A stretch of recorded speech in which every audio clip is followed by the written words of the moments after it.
Oke, selamat pagi. Hari ini kita akan masuk ke materi terakhir untuk supervised learning. Dan mungkin ini materi salah satu teknik machine learning terbaru. Dan saat ini salah satu topik riset dan topik di bidang AI yang paling hot saat ini. Oke, jadi kita masuk ke materi kita yaitu neural network dan deep learning.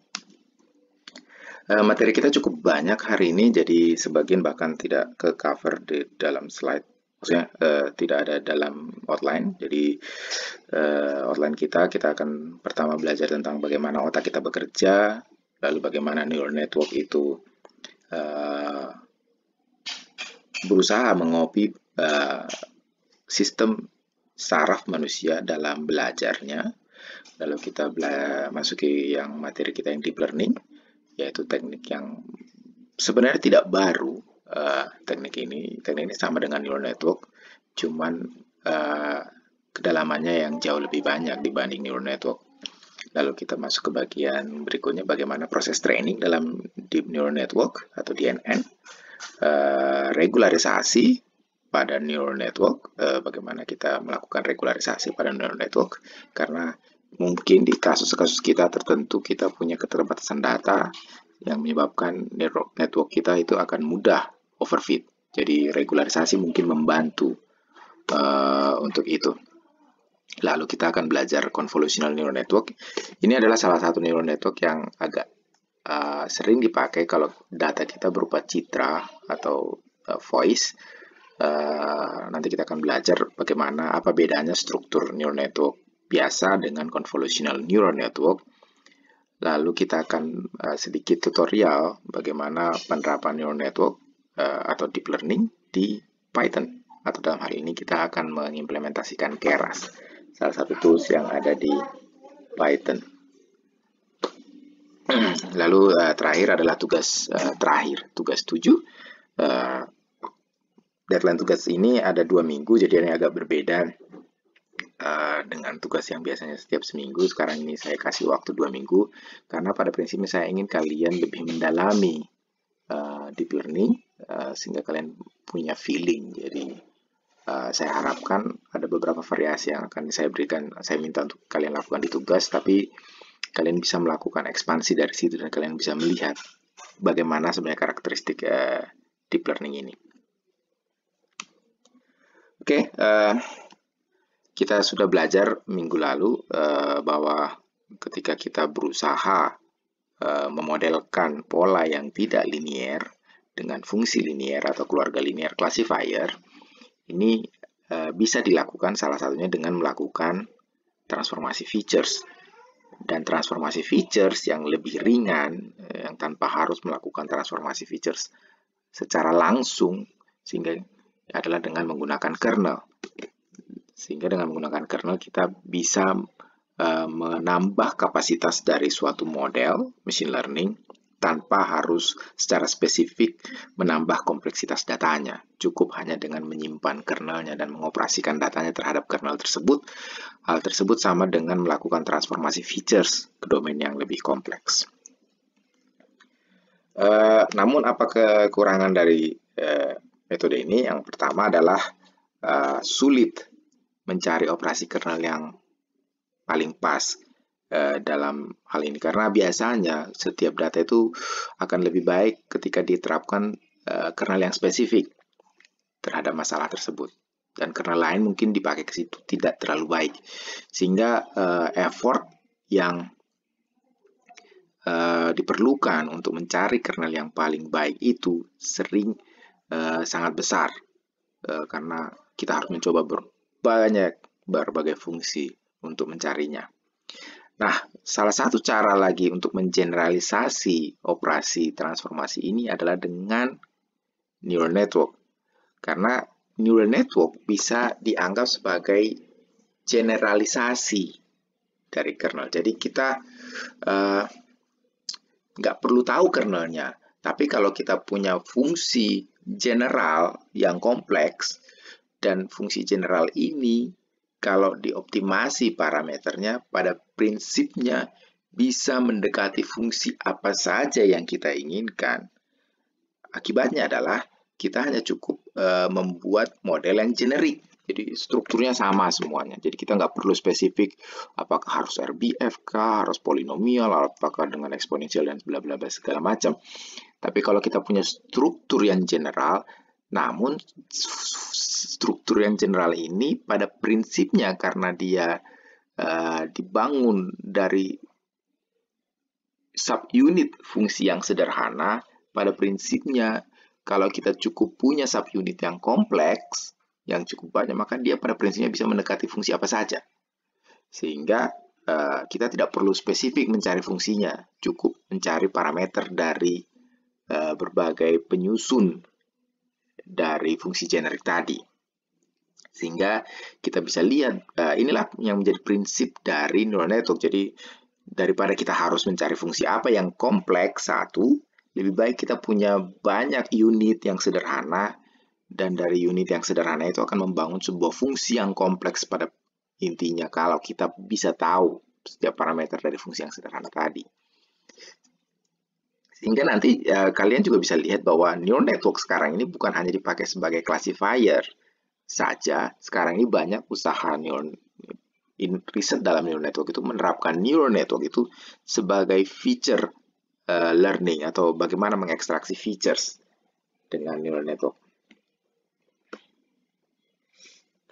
Jadi kita akan masuk sedikit pendahuluan tentang bagaimana otak bekerja. Jadi otak manusia itu salah satu mungkin organ tubuh yang sangat kompleks. Dia terdiri dari berbagai area seperti ini, dan setiap area itu punya fungsi masing-masing dari otak. Jadi setiap bagian otak ini punya fungsi sendiri dalam otak. Ada yang untuk indera penciuman, penglihatan, dan lain-lain. Dan ini cuman sedikit saja, jadi ini terdiri dari beberapa area. Ini yang paling lobe itu yang paling besar areanya. Terus ini Broadman area, frontal lobe, dan lain-lain. Jadi pada prinsipnya otak itu disusun dari jutaan neuron dan jutaan fiber nerve. Jadi bisa dilihat betapa kompleksnya neuron dari otak manusia itu. Ini neuronnya, dan ini penghubung antara neuronnya dan sebagainya.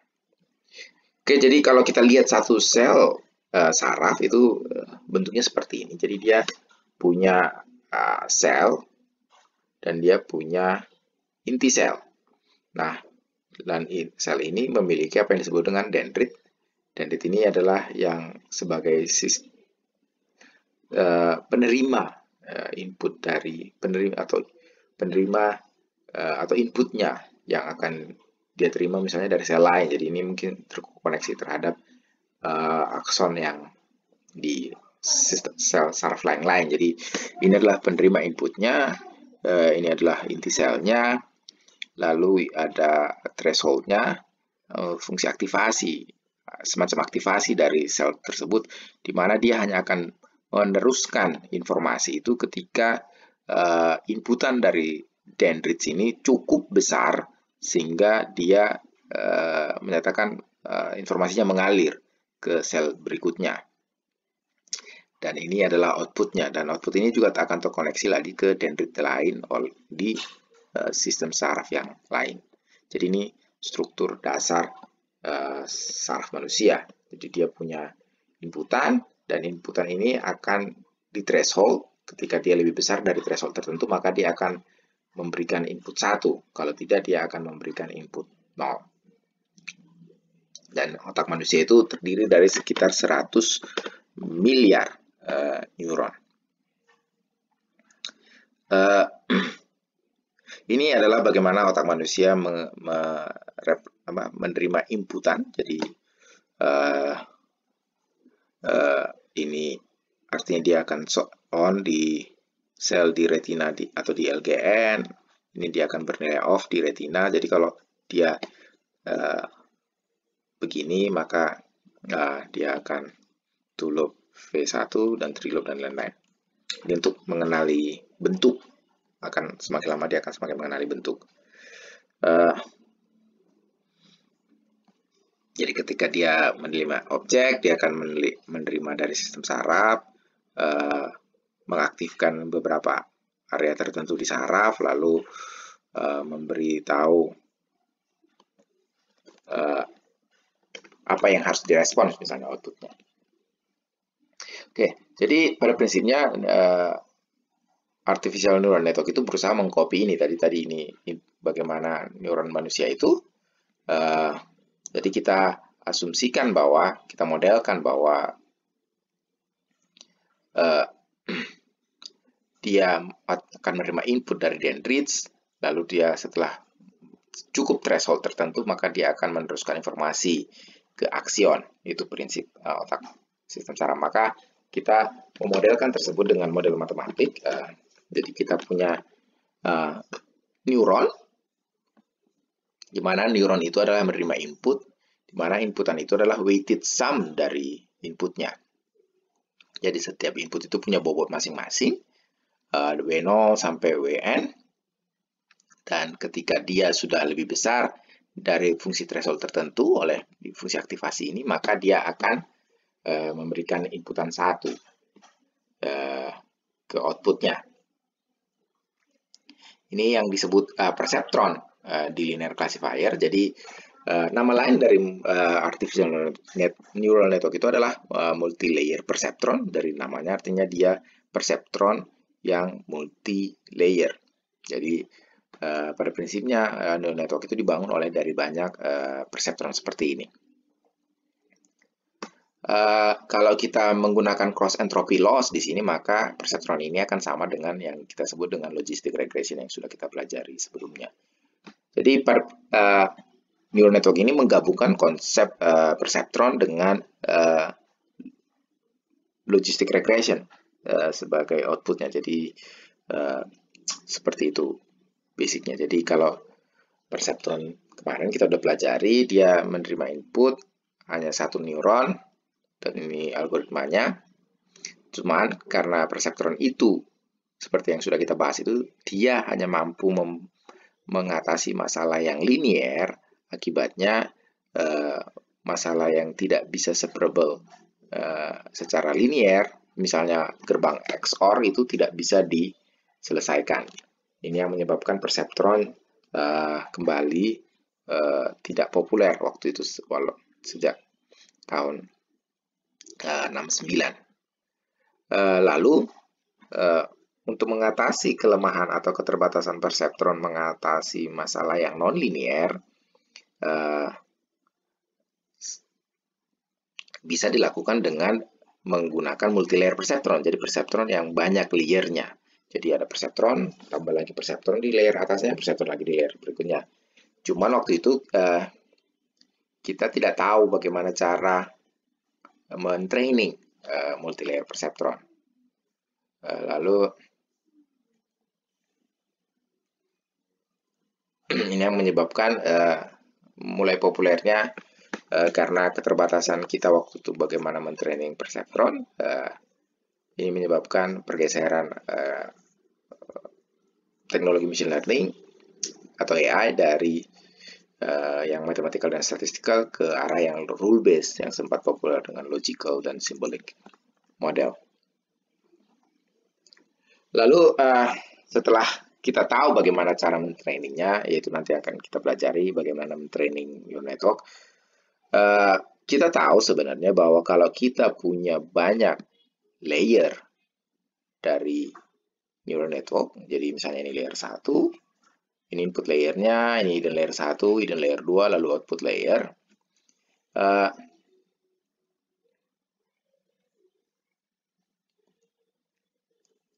Itu yang menghasilkan yang disebut dengan neural network atau multilayer perceptron.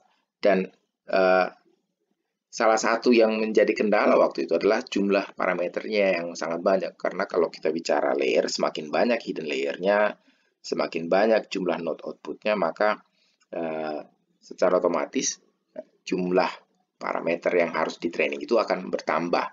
Misalnya kayak ini, hanya network sederhana butuh sampai 47 parameter yang harus dioptimasi. Dan kalau kita belajar sebelumnya bahwa jumlah parameter ini akan mengakibatkan data yang diperlukan untuk mentraining network dengan parameter yang banyak tentu juga harus bertambah, karena kalau dia sedikit maka dia akan sangat sensitif terhadap overfitting. Oke, jadi kalau kita modelkan secara matematis, maka output layer itu adalah fungsi seperti ini, maka yang dimana di layer pertama ini operasinya, lalu di layer kedua ini operasinya, lalu di layer ketiga ini operasinya. Jadi pada prinsipnya dia punya 6 dimensi, 4 kali 6 di first layer, 3 kali 4 di second layer, 1 kali 3 di third layer untuk kasus arsitektur ini. Namun karena banyaknya tadi parameternya tadi, mengakibatkan sulit mencari set parameter yang paling optimal, karena kalau kita nambah parameternya tadi ya, kita nambah layernya, dia akan semakin kompleks, akan membutuhkan semakin banyak data untuk mengoptimasi. Kalau kita datanya kurang, maka dia akan sangat sensitif terhadap overfitting. Jadi bisa jadi di proses trainingnya errornya baik, tapi di evaluasi dia sangat buruk. Yang kedua, karena kita berbasis gradient descent, karena kita bicara bahwa parameter itu dioptimasi dengan di random dulu sebagai inisialisasi, maka seberapa baik performance dari sistem kita itu akan sangat tergantung terhadap inisialisasi yang kita lakukan. Jadi kalau inisialisasinya berbeda, maka hasilnya bisa jadi berbeda. Ini yang mengakibatkan orang menjadi skeptical terhadap neural network, karena kalau kita tidak bisa mereproduce hasil yang baik secara konsisten, tentu itu menjadi masalah. Jadi ini yang menjadi kendala. Dan komputasinya juga akan semakin bertambah dengan semakin banyak networknya, semakin banyak layernya. Dan ini tidak dimiliki dulu kemampuan komputasi yang sangat bagus kalau di zaman dulu, sehingga ini yang mengakibatkan neural network kembali tidak populer. Jadi ini diibaratkan semacam kematian kedua dari artificial neural network. Kematian pertama di tahun 70-an, di kematian kedua di tahun 80-an, 90-an. Dan ini yang mengakibatkan pergeseran tren penelitian di bidang machine learning dari neural network kembali ke yang probabilistik dan statistical model kayak naive Bayes, Gaussian mixture, dan SVM di tahun 90-an dan di tahun 2000-an.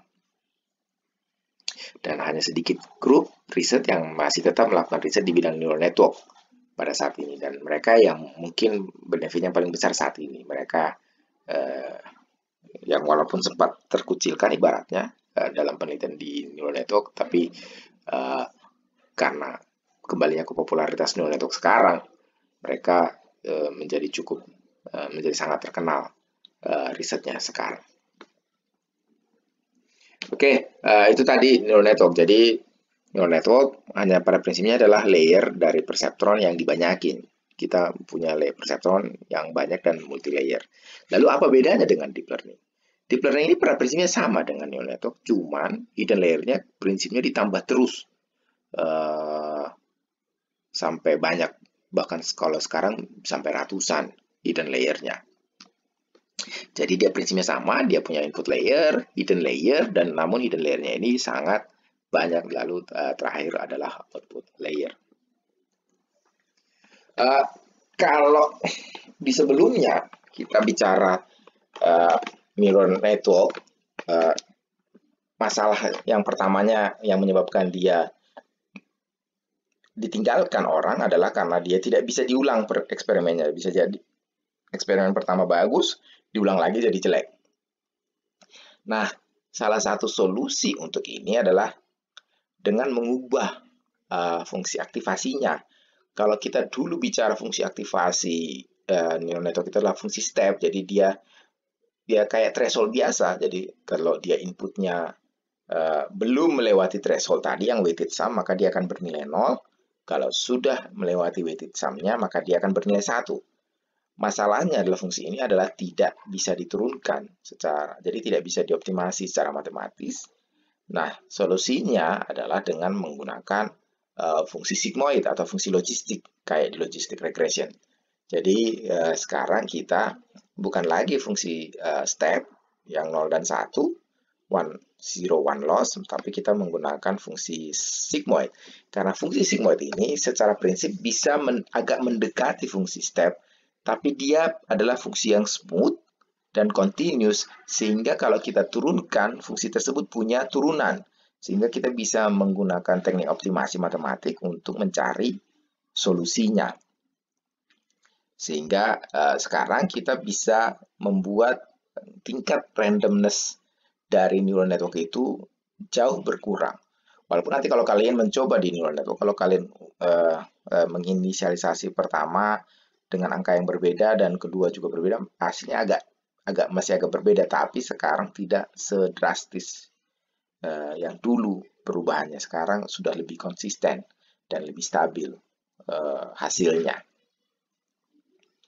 Lalu yaitu tadi dengan menggunakan gradient descent yang biasa, kita bisa mengoptimasi parameter-parameter dari neural network tadi. Yang ini yang disebut dengan backpropagation, yang pada prinsipnya sebenarnya sama dengan gradient descent. Jadi ada beberapa fungsi aktivasi yang sering dipakai sekarang dalam neural network. Yang pertama adalah sigmoid atau logistic function. Ini fungsi yang seperti ini. Jadi dia smooth seperti ini, 0 dan 1. Jadi 0 dan 1. Jadi ini yang pertama yang sering dipakai, terutama di output node-nya. Lalu yang kedua ada yang disebut tang yang hiperbolik. Fungsinya seperti ini. Lalu ada ReLU, rectified linear unit.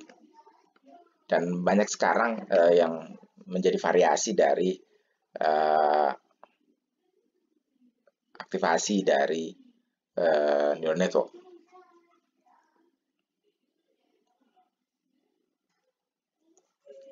Jadi dengan neural network sekarang, secara teori kita bisa bilang neural network itu adalah universal function approximator. Jadi pada prinsipnya semua fungsi itu bisa didekati dengan neural network. Nah, ini yang membuat dia berbeda dengan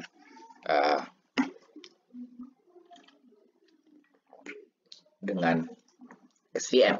Kalau kita bicara SVM, maka kita mencari fungsi yang spesifik, yang kompleks sebagai kernel. Nah, kalau di neural network kita membangun model yang generic prinsipnya. Jadi semuanya adalah weighted sum dari inputnya. Namun sekarang kita mengoptimasi parameter dari setiap unit tadi. Dan kalau kita pas mengoptimasinya, maka sebenarnya setiap unit tadi bisa kita optimasi dengan baik, maka pada prinsipnya kita bisa mendekati fungsi apa saja dengan neural network.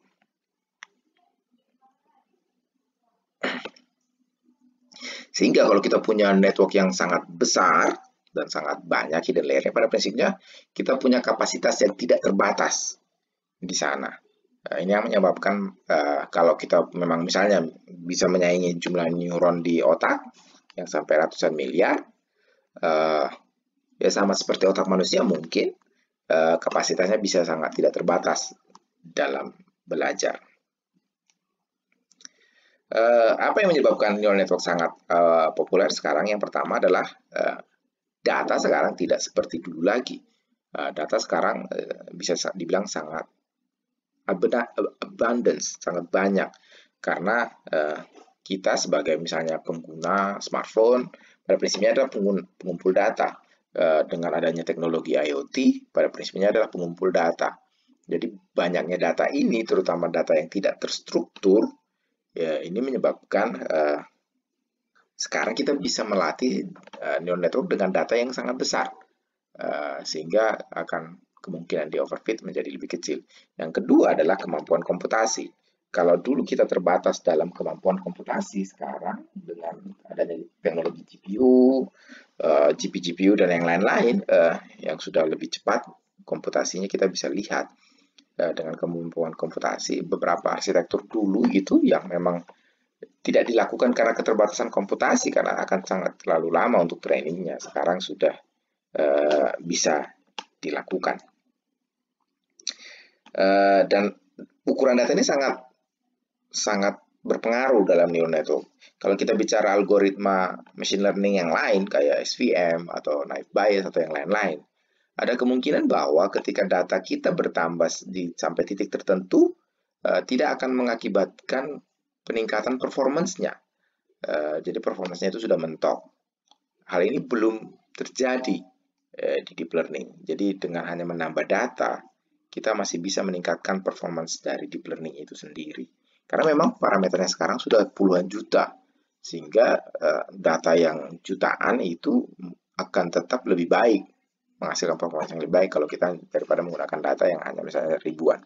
Sehingga kalau kita bicara data sekarang, kalau dulu kita bisa hanya bicara data ratusan, seperti misalnya di paper ini gitu, jadi datanya cuma 400, dan itu mungkin udah biasa ya, dengan algoritma yang lama. Tapi kalau kita bicara deep learning, kita bicara data yang jutaan, ratusan ribu. Jadi sudah terlihat perbedaan pentingnya data dalam deep learning. Dan saat ini deep learning bisa dianggap sebagai frontiers untuk AI karena banyak riset bukan hanya di dunia. Ini contoh yang di Indonesia sudah juga semakin populer penerapan deep learning.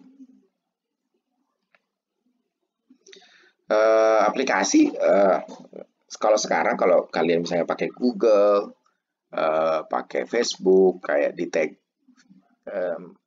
di face-nya Facebook itu berbasis deep learning, dan itu yang digunakan untuk identifikasi objek. Jadi kayak misalnya kalian upload foto di Facebook, maka bahkan kalau misalnya teman kalian yang upload foto, maka dia akan mengnotif kalian, misalnya si A itu mengupload foto kamu mau review atau enggak, atau bahkan kalau bukan teman sekalipun, bahkan sekarang dia akan memberikan notifikasi. Jadi kalau kita bicara data berupa citra, berupa suara kayak di Google Apps, kayak misalnya Google Talk yang kita pakai suara, Google Now atau Google Talk, saya lupa namanya, atau di Siri, di iPhone, dan yang lain-lain, atau Alexa, atau banyak smartphone atau smart speaker yang banyak sekarang mulai dipakai. Itu pada prinsipnya pakai teknologi deep learning. Di image juga, di video juga serupa. Ini beberapa demo yang mungkin kalau kalian tertarik, kalian bisa lihat bagaimana deep learning sekarang. Bahkan kalau kita bicara performance deep learning sekarang ini, banyak teknologi deep learning kayak untuk object recognition, untuk deface, itu sudah melampaui kemampuan manusia untuk melakukan tugas yang serupa sekarang. Nah, bagaimana proses trainingnya? Sebenarnya proses training deep learning ini sama dengan gradient descent, jadi kita hanya mengulang aja. Jadi pada prinsipnya kita melakukan optimasi dengan mencari atau meminimalkan cost function-nya ini. Cost function ini bisa berupa cross entropy, bisa berupa mean square error, dan lain-lain. Jadi pada prinsipnya kita berusaha meminimalkan cost function ini, dan kalau kita tambah regularisasi tentu kita tambah regularisasi seperti ini. Jadi berbagai fungsinya tadi ya tergantung yang kita pakai tadi, misalnya hint loss atau logistic regression atau root mean square yang menjadi objective function-nya. Jadi kita berusaha meminimalkan, mencari parameter theta yang meminimalkan fungsi ini. Tentu solusinya ya kayak yang kemarin, kita cukup menurunkan cost function theta tadi terhadap parameternya. Jadi kita turunkan fungsi itu terhadap parameter yang mau kita optimasi, dan ini yang disebut dengan, tentu yang kalau di tempat lain, di algoritma lain disebut dengan gradient descent. Kalau di neural network ini disebut dengan backpropagation. Karena kita bicara layer banyak, kenapa disebut backpropagation? Karena gradiennya itu propagate ke belakang, dari belakang balik ke depan. Jadi dia errornya itu yang propagate. Jadi makanya disebut dengan backpropagation. Jadi dia kayak chain rule biasa. Jadi kita melakukan optimasi, melakukan menghitung gradiennya itu per setiap layer, lalu error yang dari layer di akhir itu dibawa ke error di layer sebelumnya untuk mencari error di layer tersebut. Demikian seterusnya sampai kita ketemu sampai error di input layernya. Jadi misalnya seperti ini, jadi kita punya input, dia akan masuk ke hidden layer pertama, hidden layer kedua, masuk ke output layer. Bagaimana menghitung errornya? Kita hitung error loss di output layer terakhir, baru kita hitung gradiennya, dan gradien itu yang dibawa ke layer berikutnya, lalu dibawa ke layer berikutnya, sampai kita bisa nyampe ke input layer. Makanya disebut dengan backpropagation, karena errornya propagate dari akhir sampai ke depan.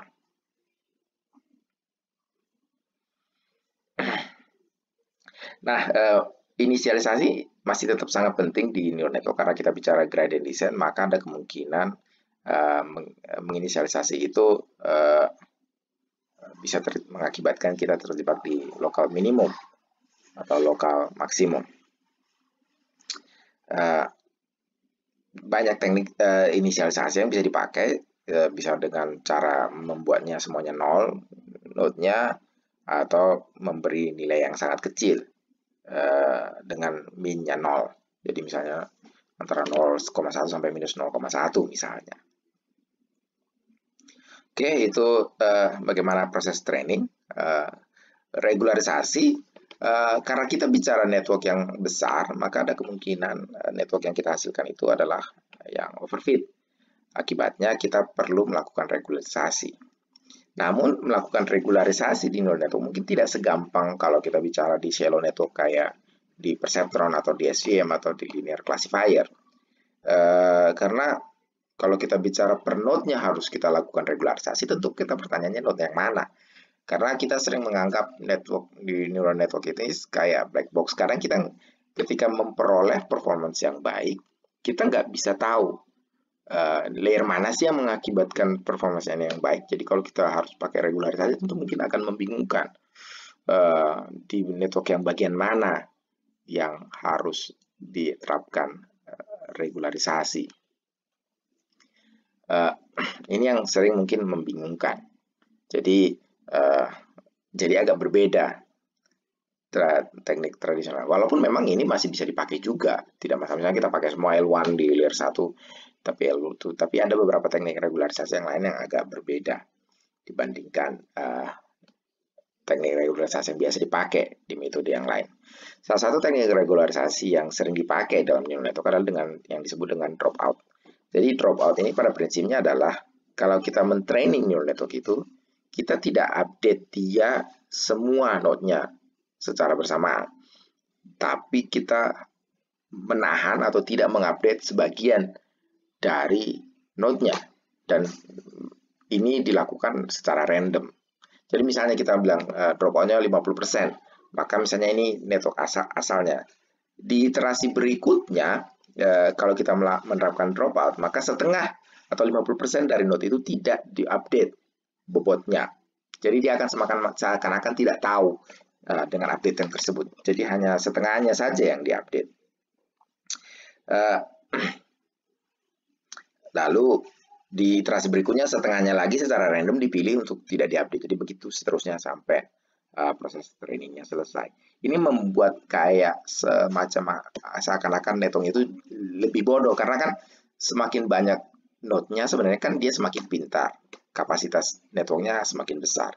Kalau kita pilih secara random sebagian saja yang diupdate, kita seakan-akan membuat dia setengah lebih bodoh misalnya. Jadi dengan demikian, kalau dia lebih bodoh sedikit, maka dia akan kemungkinan overfit jadi lebih sedikit. Lalu yang kedua adalah dengan melakukan data augmentasi. Jadi pada prinsipnya kita punya data, lalu kita augmentasi data tersebut sehingga kita punya data yang lebih banyak. Karena tadi seperti yang kita bilang, network itu akan lebih baik kalau kita punya data yang lebih banyak. Bagaimana kita menambah data yang lebih banyak, yaitu dengan menggunakan data augmentasi. Jadi kita tidak mungkin menggunakan data yang sama kan. Jadi data yang sama itu kita variasikan. Misalnya kita tambah noise-nya, kita geser, kita ubah ke kontrasnya, kita ubah warnanya, mungkin kita rotasi gambarnya, atau kita shift sedikit gambar kucingnya misalnya, dan lain-lain. Jadi itu teknik-teknik yang bisa digunakan untuk mengaugmentasi data, sehingga data yang kita punya jadi lebih banyak. Oke, lalu yang berikutnya ada yang disebut dengan early stopping. Jadi kalau kita bicara neural network, kita training kan sampai selesai misalnya trainingnya. Cuman kadang kan kita nggak tahu kapan selesainya. Jadi kita nggak tahu jumlah epoch berapa yang paling baik. Nah, ini bisa diatasi dengan cara early stopping. Jadi kalau kita misalnya training di epoch berikutnya. Nah, ketika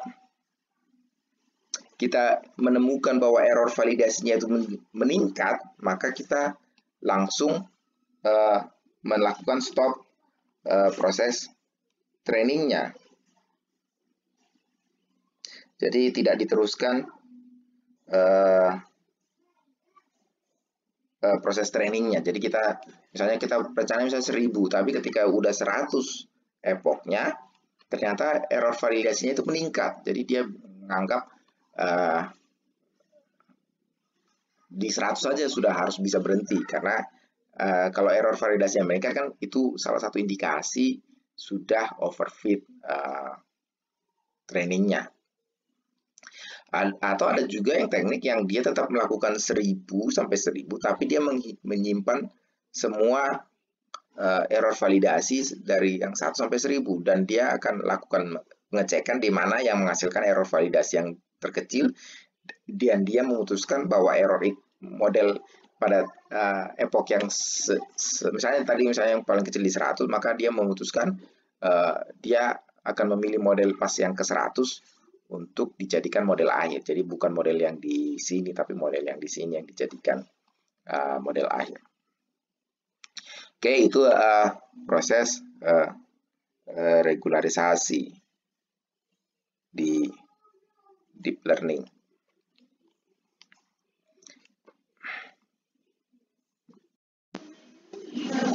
Oke, berikutnya kita masuk ke convolutional neural network. Jadi convolutional neural network ini adalah salah satu varian dari di deep learning, dan ini cukup populer ketika kita bicara data kita berupa data gambar, citra, ataupun data suara. Secara struktur convolutional neural network ini tidak jauh berbeda arsitekturnya dibandingkan multilayer perceptron yang biasa. Jadi mereka terdiri dari ada bobot dan ada bias, dan setiap neuron itu menerima input dan melakukan weighted sum dari sana.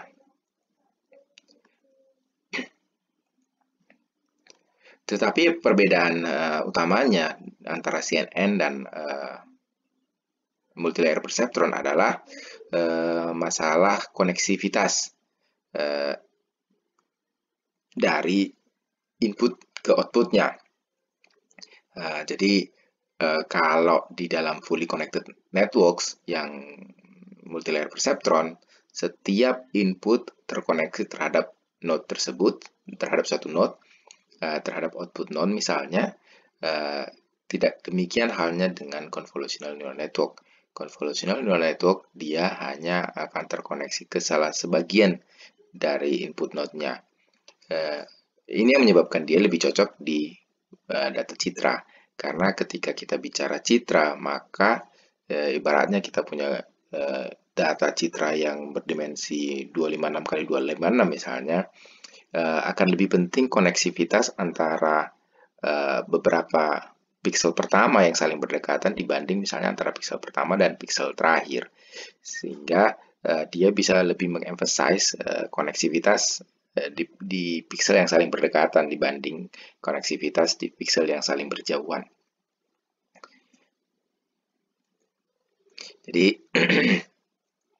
dengan demikian apa keuntungannya convolutional network? Pertama, dia tadi mengemphasize koneksivitas yang saling berdekatan, data yang saling berdekatan. Kedua adalah karena tidak semua input terkoneksi terhadap outputnya, hal ini menyebabkan kita bisa mengurangi parameter yang harus dioptimasi. Karena misalnya kalau awalnya misalnya kita punya 1000 input terkoneksi ke sebuah node, maka akan ada 1000 parameter. Tapi kalau kita hanya mengkoneksi dia 1000, hanya dipakai yang 5 pertama, maka tentu parameternya akan jadi jauh berkurang.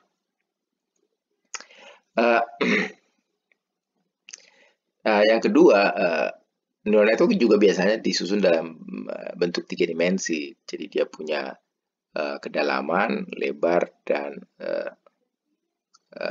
tinggi. Hal ini mirip juga dengan misalnya kalau kita menggunakan data citra. Kalau kita bicara citra, biasanya data citra terdiri dari 2 dimensi, panjang dan lebarnya, tetapi dia juga punya kedalaman, yaitu misalnya channelnya. Karena biasanya citra itu misalnya kalau kita bicara RGB, maka dia punya 3 channel, maka dia punya 3 kedalaman. Dan ini bisa divariasikan juga nanti dalam proses dari convolutional neural network. Jadi misalnya kita punya dimensi citra berdimensi seperti ini, lalu dimasukin ke convolutional network, kita ubah dimensinya, lalu diubah juga dimensinya sehingga akhirnya menjadi dimensi yang seperti ini. Jadi ini juga konsepnya mirip dengan feature reduction. Jadi pada prinsipnya kita berusaha mengurangi dimensi features semakin kecil dan semakin kecil menuju output layernya. Jadi umumnya sebuah neural network CNN itu terdiri dari beberapa convolutional layer. Jadi biasanya struktur utamanya itu terdiri dari beberapa convolutional layer dan diakhiri dengan fully connected layer atau multi-layer perceptron. Jadi dia menggunakan beberapa layer yang konvolusional yang digunakan untuk menangkap korelasi antar data yang saling berdekatan, sehingga semakin ke layer berikutnya dia akan menangkap korelasi yang semakin globalnya. Lalu di layer akhirnya kita menggunakan fully connected layer untuk klasifikasinya. Seperti ini.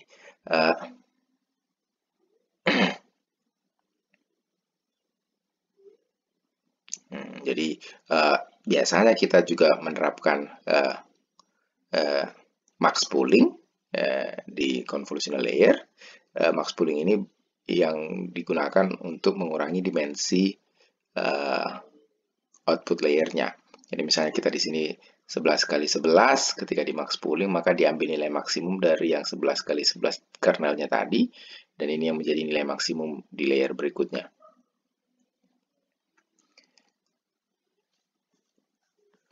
Jadi convolutional neural network itu terdiri dari yang pertama adalah convolutional layer, di mana convolutional layer ini secara prinsip sebenarnya mirip dengan multi-layer perceptron, tapi sekarang dia melakukan operasi lokal saja. Jadi misalnya kita punya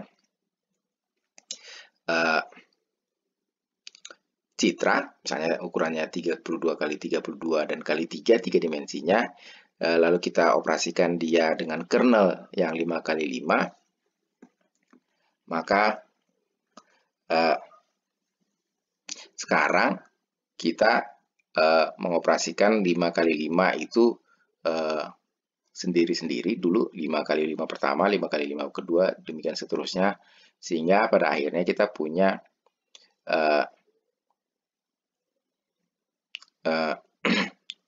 kernel sebanyak 6 yang berukuran 5 kali 5 yang berupa operasi konvolusi dari citra kita dengan kernel yang kita gunakan.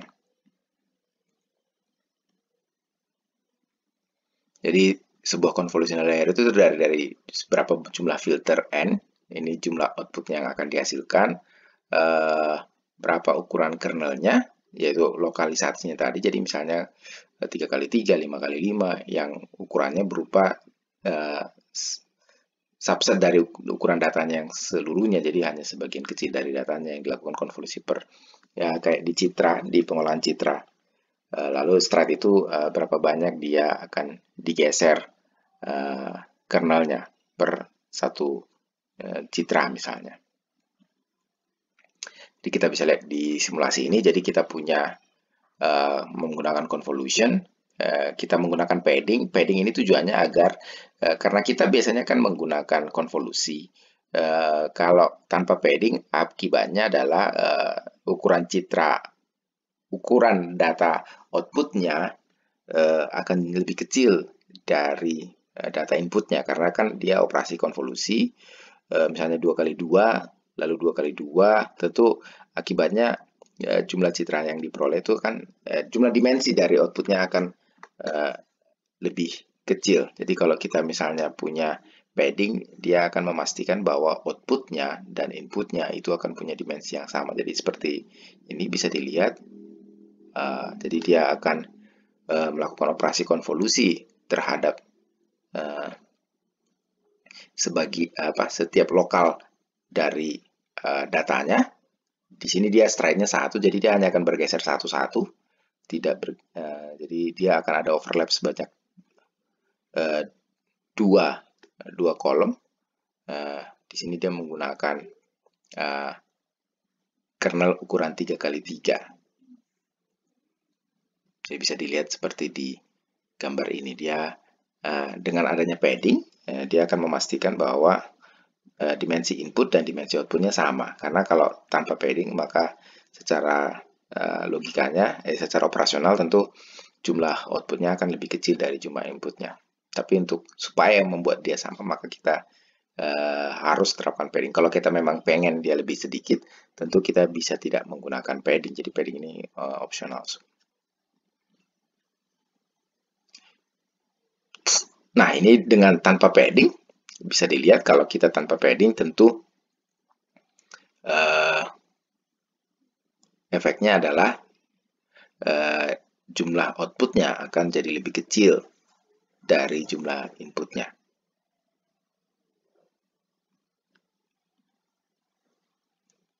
Oke, jadi tujuan convolutional layer itu memang menangkap koneksivitas lokalnya dibanding globalnya. Kalau dalam multilayer perceptron biasa, semua input itu akan terkoneksi dengan output. Nah, di sini dia hanya akan terkoneksi dengan sebagian dari inputnya saja. Sementara operasi sisanya sebenarnya tidak ada bedanya, tapi bedanya sekarang inputnya cuma terkoneksi terhadap sebagian dari inputnya.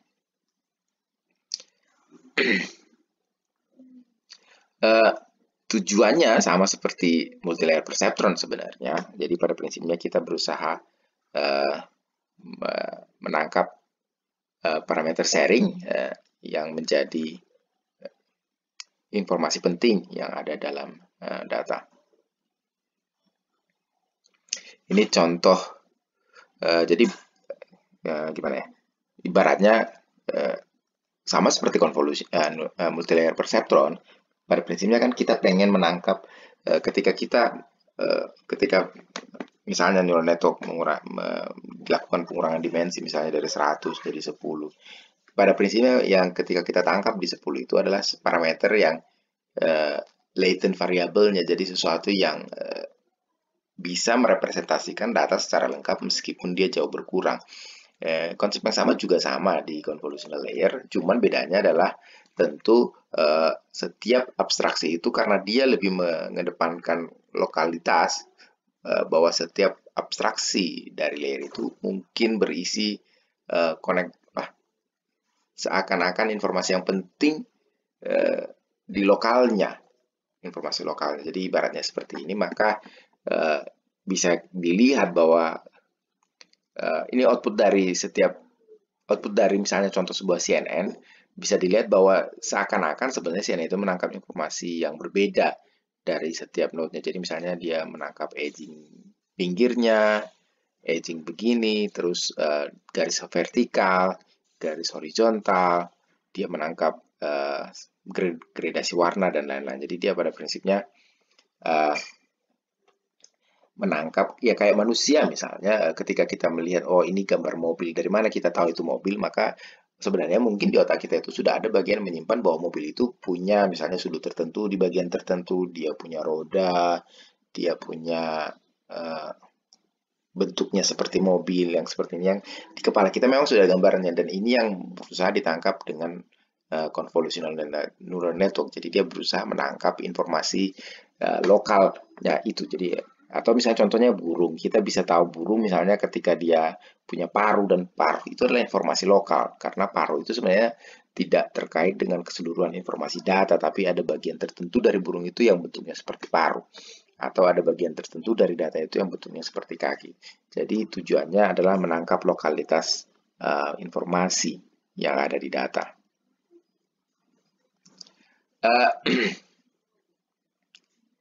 Ini cuma hanya menunjukkan berapa jumlah parameter yang dibutuhkan kalau kita punya input ukuran H, W, dan C1 dengan kernel K kali K, maka jumlah parameter yang dibutuhkan itu adalah N kali K kali K kali C1 kali N. Setelah convolutional layer, biasanya kita menerapkan pooling di convolutional neural network. Dan pooling ini biasanya ada dua. Yang pertama adalah yang disebut max pooling, yang kedua disebut average pooling. Kalau kita bicara max pooling, ketika dia misalnya ini satu kernel nangkap 1111 kalau dia bicara max pooling, maka yang ditangkap adalah nilai maksimumnya. Makanya di sini jadinya 6. 2478, maka yang diambil yang maksimumnya ini jadi 8. 3212 yang maksimumnya 3, maka ini jadi 3. 1034, maka yang diambil adalah 4. Ini max pooling. Tujuan utama max pooling adalah mengurangi dimensi features-nya. Jadi dimensinya akan berkurang dari misalnya ini 4 kali 4 menjadi cuma 2 kali 2. Yang kedua ada juga yang disebut dengan average pooling. Average pooling itu dia akan merata-ratakan. Jadi 1156 ini berarti 11, 12, 13. Maka yang diambil ada 13 bagi 4, sekitar 4, sekian. 2478 berarti ini ada 15, 16, 17, 21. 21 bagi 4, maka sekitar 6 komaan ya. Jadi demikian seterusnya. Dia akan membagi kalau di average pooling. Jadi kalau max pooling itu akan mengambil nilai maksimum dari semua datanya yang dikonvolusi. Kalau average pooling itu dia merata-ratakan. Jadi tujuan pooling layer ini pertama mengurangi dimensi, yang paling signifikan tentu dia akan mengurangi dimensi. Yang kedua dia mungkin bisa menambah robustness dari features-nya. Karena kalau kita bicara max pooling, kalau kita misalnya ngambil beberapa nilai dan kita ambil nilai maksimumnya, biasanya nilai maksimum itu menggambarkan edges atau sudut dari suatu citra. Karena biasanya nilai maksimum dari daerah piksel itu adalah daerah di mana terjadi perubahan kontras nilai piksel, dan itu biasanya menjadi nilai maksimumnya dia. Ketiga, dia juga bisa mencegah overfitting karena dia akan mengurangi dimensi data.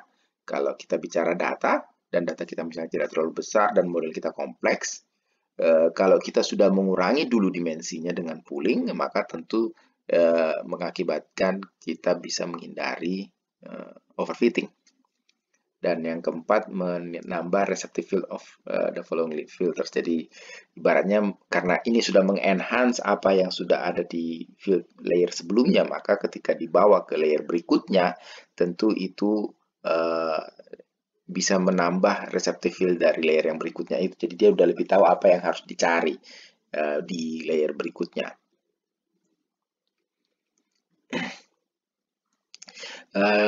Tentu tapi dengan adanya pooling ya seperti semua semua metode yang kita berusaha mengurangi features, efeknya kalau kita mengurangi dimensi dari features adalah tentu ada informasi yang hilang.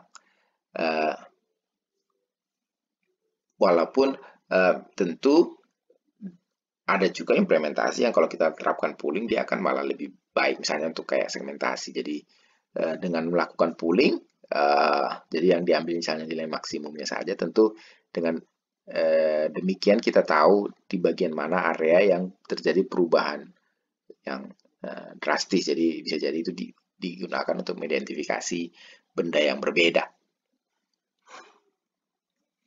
Lalu soal aktivasi sih sama saja seperti yang di multilayer perceptron, kita bisa menerapkan berbagai fungsi aktivasi di convolutional neural network dari sigmoid, tang, relu, dan banyak lagi varian-varian lainnya. Kalau kita bicara di convolutional layer, menariknya adalah relu biasanya dipakai di convolutional layer-nya. Hal ini mungkin kita tidak tahu sih secara pasti, tapi kita pengennya mungkin karena relu ini sebenarnya lebih kayak transformasi linier, maka penerapan fungsi linier itu bisa jadi baik di sana, karena sebenarnya nanti operasi non-linearnya itu lebih banyak diterapkan di multilayer perceptronnya. Di convolutional layer-nya lebih banyak mencari atau mengekstraksi features supaya berkurang dimensinya, dan dengan menerapkan fungsi linier jadi dia lebih setiap network itu lebih berperan sebagai logistic regression saja.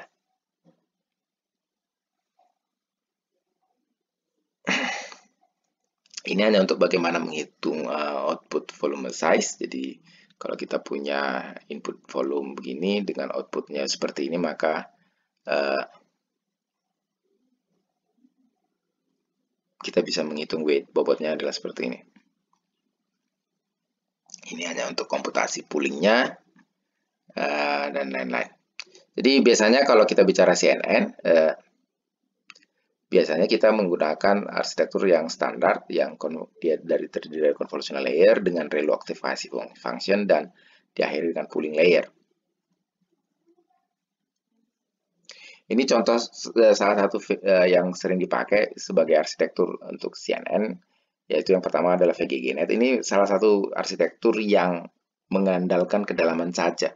Sekarang banyak varian dari CNN yang kita tidak bisa mengandalkan kedalaman karena beberapa studi menunjukkan bahwa kalau dia semakin dalam, ada batasan di mana kalau dia dalam saja, hanya menambah kedalaman dari layernya, itu tidak banyak mengubah performance-nya. Studi menunjukkan sekitar 19, 20, 21 net layer kedalaman itu sudah yang paling optimum kalau hanya sekedar menambah kedalaman saja. Sekarang banyak riset menggunakan skip connection, jadi semacam konkatenasi, concatenate. Jadi inputan itu bukan hanya sekedar didalamkan, tapi dalam beberapa layer ada semacam koneksi yang di skip sehingga dia terkoneksi dengan layer berikutnya tapi tanpa melakukan operasi apa-apa. Jadi semacam ditambahkan di tengah-tengahnya. Tapi kita bicara VGG di sini, VGG sangat baik sebenarnya performanya di tahun 2014, itu yang menjadi juara nomor 1 dan 2 di challenge ImageNet untuk lokalisasi dan klasifikasi. Lalu pretrainnya ada di Keras, ada di Cave dan lain-lain. Dan arsitekturnya ini karena simple banyak dipakai sebagai dasar untuk mengembangkan varian-varian arsitektur yang lain. Jadi VGGNet itu cuma seperti ini. Jadi dia cuma mengandalkan kedalaman saja. Jadi dia punya 16 layer convolutional layer, di mana dia terdiri dari convolutional layer, terus max pooling, convolutional layer, convolutional, max pooling. Jadi setiap dua convolutional layer diikuti oleh max pooling sampai 1, 2, 3, 4, 5, 10. Lalu 3 layer yang softmax. Nah, ini arsitekturnya, jadi dia punya citra 24x24, 224. Terus convolutional layernya semuanya ukurannya 3 kernelnya.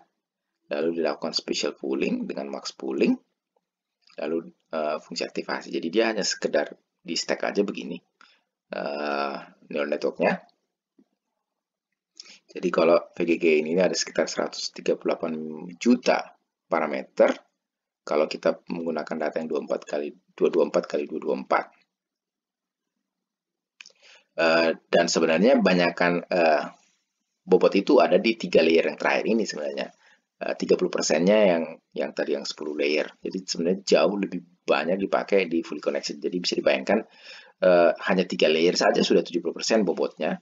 Jumlah dari total keseluruhan bobotnya, sementara yang 10 layer ini hanya mencakup 30 layer. Jadi bisa dilihat di sini bahwa kalau bayangkan kalau semuanya ini pakai fully connected layer, maka tentu jumlah parameter yang harus dioptimasi itu akan jauh lebih banyak dibandingkan kalau kita menggunakan convolution yang sehingga menyebabkan jumlah parameternya jauh lebih sedikit.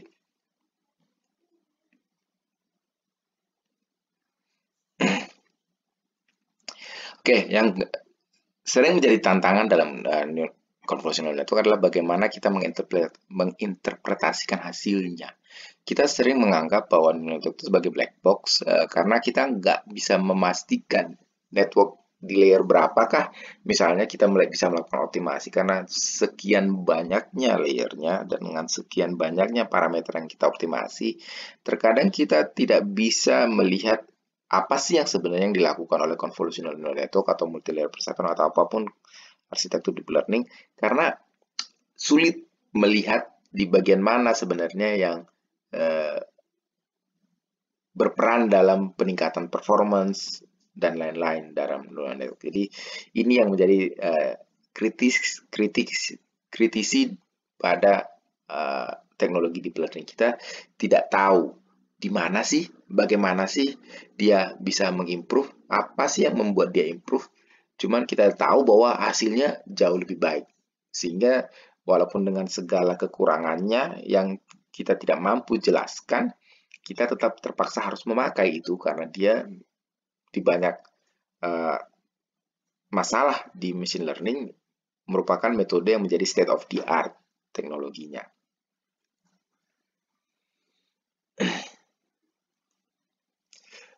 Dan biasanya kalau soal interpretability tentu linear model dan decision tree sering dipakai menjadi, ya memang kan kalau kita bicara decision tree terutama karena dia menghasilkan rules, tentu dia akan bisa menjelaskan kenapa di bagian mana dia bisa mengimprove sesuatu, kenapa bisa jadi lebih baik.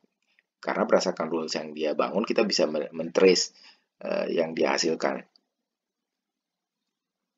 Namun untuk merespon kritik dari CNN tentu ada beberapa usaha untuk men-tackle-nya. Yang pertama kita berusaha melihat apa sih setiap layer itu menampilkan apa sebenarnya. Jadi kita visualisasi aktivasi dari network. Misalnya kalau kita punya 10 layer neural network, tentu kita bisa lihat kalau kita interpretasikan output dari setiap yang ke-10 itu, kita bisa melihat dari setiap layer itu apa sih yang dia pelajari dari data itu.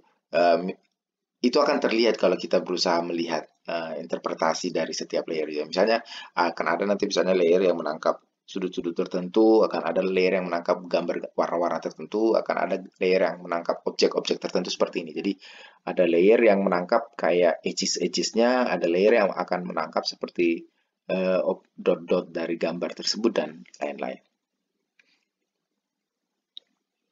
Nah, ini bisa dilihat misalnya ada layer yang berusaha menangkap edges-nya.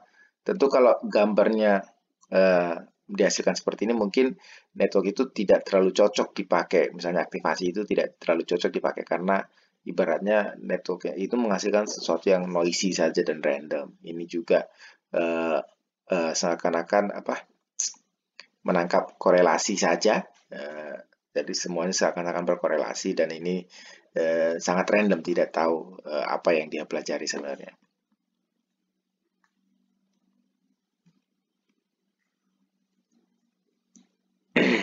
Terus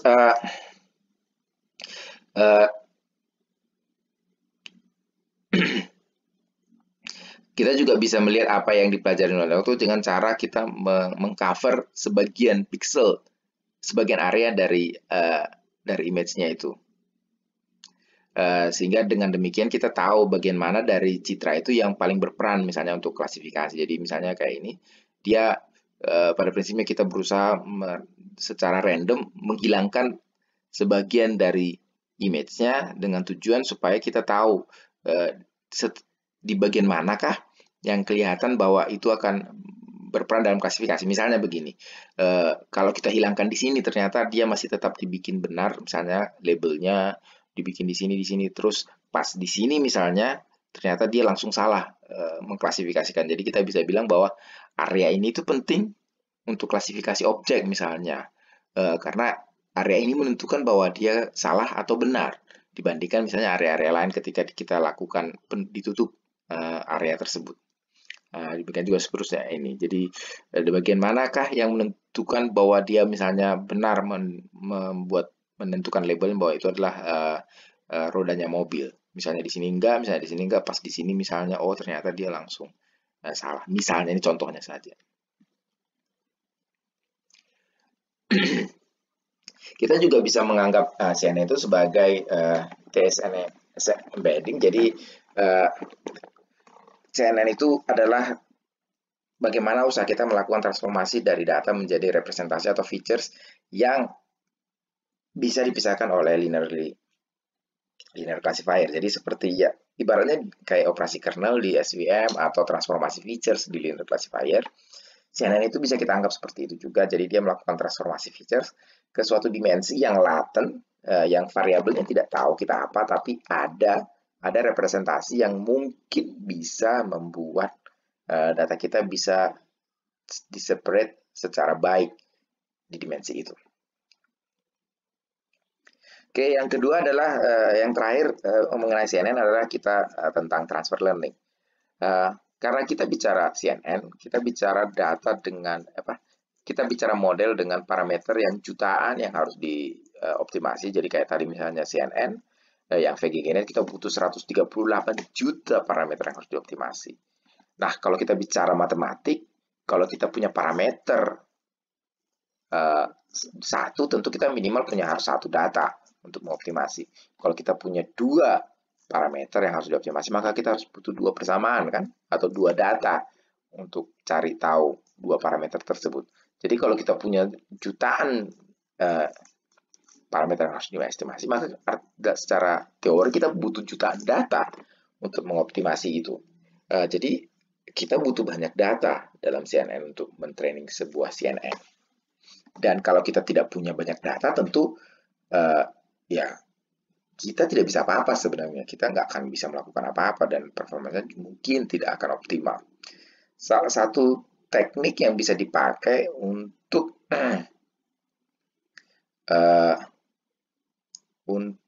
meningkatkan performance ketika data kita sedikit adalah dengan nama transfer learning. Jadi transfer learning ini biasanya adalah kita menggunakan model yang sudah di-training dengan data besar. Misalnya kalau kita object detection kita mau misalnya pakai VGG.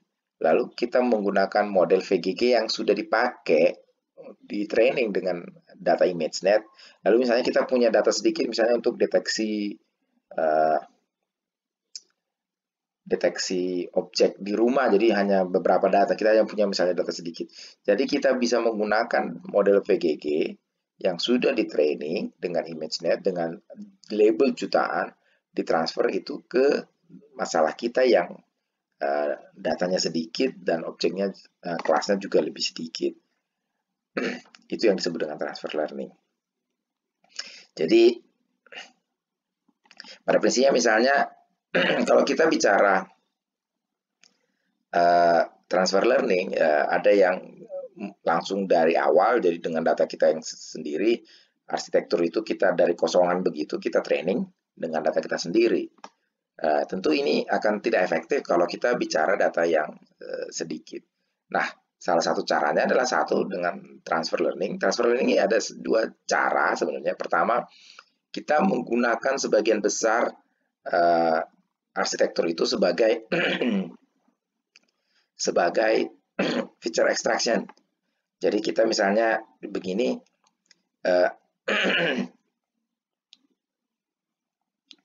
kita menggunakan sebagian parameter itu hanya dipakai sebagai features-nya. Lalu kita ganti arsitektur 2, misalnya arsitektur terakhir itu satu layer yang dipakai untuk mengoptimasi di data kita. Jadi kita menggunakan seluruh image-nya, seluruh arsitekturnya itu sebagai feature learning.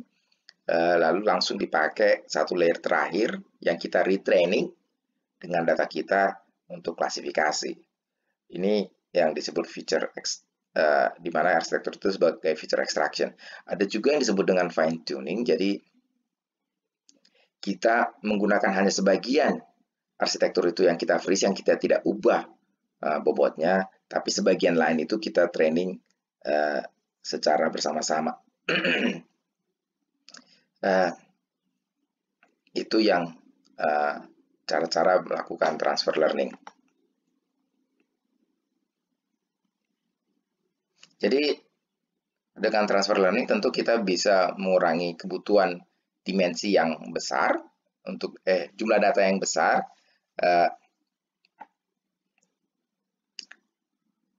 Lalu kita juga bisa bagaimana memilih. Tentu, nah ini yang menjadi tantangan adalah memilih model yang terbaik.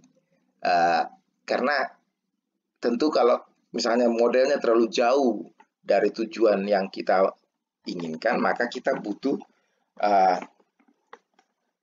mungkin tidak bisa sekedar menggunakan itu sebagai feature extraction, tapi kita harus melakukan fine tuning terhadap keseluruhan model.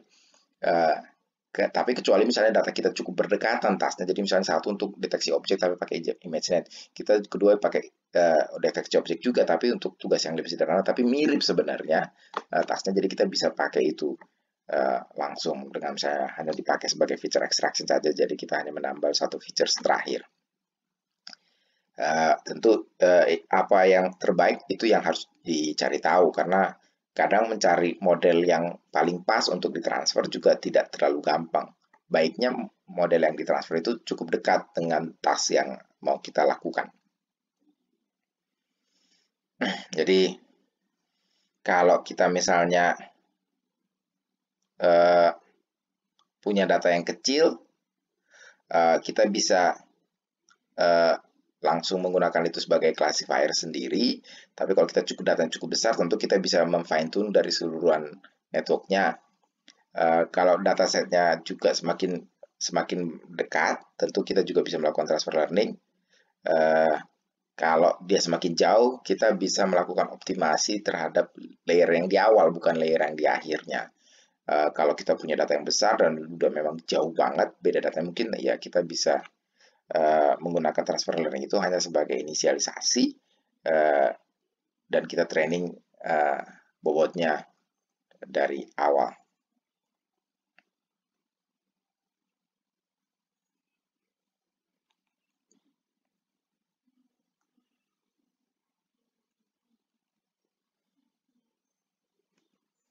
Oke, berikutnya kita bagaimana menerapkan CNN atau deep learning di Keras. Jadi kalian bisa ke keras.io untuk belajar. Kalau di Keras sendiri, kita harus menginstal TensorFlow sebagai backend untuk Keras, karena Keras ini hanya sebagai front end atau wrapper untuk TensorFlow sebenarnya. TensorFlow, Theano, dan library deep learning lainnya. Jadi ini cuma mengimport library yang dibutuhkan. Pertama untuk scikit-learn. Nah, ini saya mengimport one-hot encoder dan standard scaler yang dipakai nanti untuk ekstraksi features-nya. Karena kalau kita bicara neural network, tentu pengennya inputnya itu adalah bersifat numerik. Yang kedua, kita biasanya prefer inputnya itu bernilai antara 0 dan 1 atau minus 1 ke 1. Nah, itu yang harus diingat. Karena kalau tidak, maka neural network itu akan sangat bias terhadap mana yang range yang besar. Modelnya itu ada banyak. Kalau di Keras salah satunya adalah sequential. Sequential itu berarti kita menyusunnya dia hanya stack-stack aja gitu, kayak VGG tadi. Tapi ada kadang kondisinya di mana kita melakukan konkatenasi antar network dan lain-lain itu, maka kita biasanya membutuhkan modelnya yang model gitu, huruf besar tapi M-nya. Terus dense ini untuk fully connected layer atau multi-layer perceptron. Adam ini adalah optimizer-nya. Jadi kita loading datanya, Iris di sini contohnya. Lalu tentu sama aja, kita bagi datanya, data training, data labelnya dan data featuresnya dan labelnya. Di mana kita outputnya kita reshape menjadi -1 ke 1.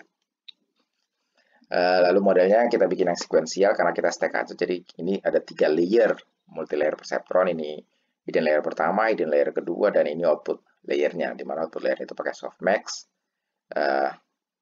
Dia pakai ReLU di layer pertama dan layer kedua. Jadi ada 2 fully connected layer. Lalu kita gunakan Adam sebagai optimizer. Lalu kita gunakan cross entropy sebagai loss functionnya, dan metrik yang dipakai untuk mengukur performanya adalah akurasi.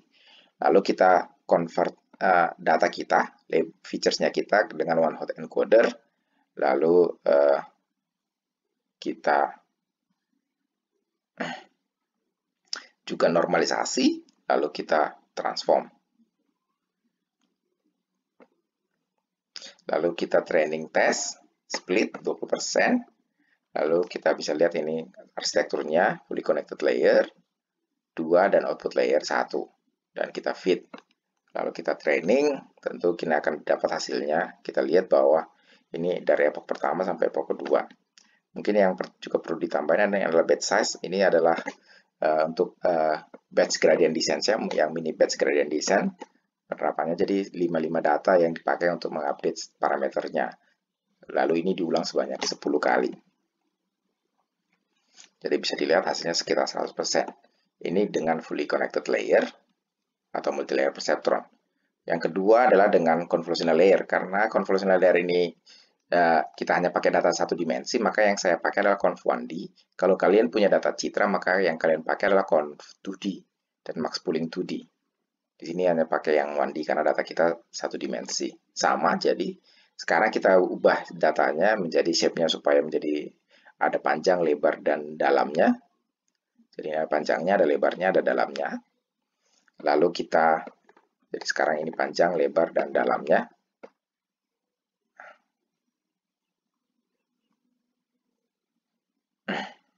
Karena panjangnya ini berupa jumlah datanya, berapa banyaknya. Lalu kita gunakan convolutional layer dengan 2x2. Outputnya 64. Lalu setelah convolutional layer kita pakai dense layer dengan ini hanya saya bikin random, sebenarnya tidak ada keharusan seperti ini. Bisa jadi max pooling ini dibikin di sini, bisa di sini, dan lain-lain. Jadi saya bikinnya cuma random aja, hanya sekedar contoh. Jadi mungkin juga performanya tidak terlalu bagus. Nah, arsitekturnya kita fit, maka kita dapat hasilnya seperti ini. Kita lihat bisa hasilnya tidak terlalu bagus dengan arsitektur yang seperti ini. Untuk transfer learning, kalian bisa misalnya menggunakan beberapa model yang banyak yang sudah di training. Itu misalnya kalau kita mau pre-training ResNet, VGG, Inception, dan lain-lain.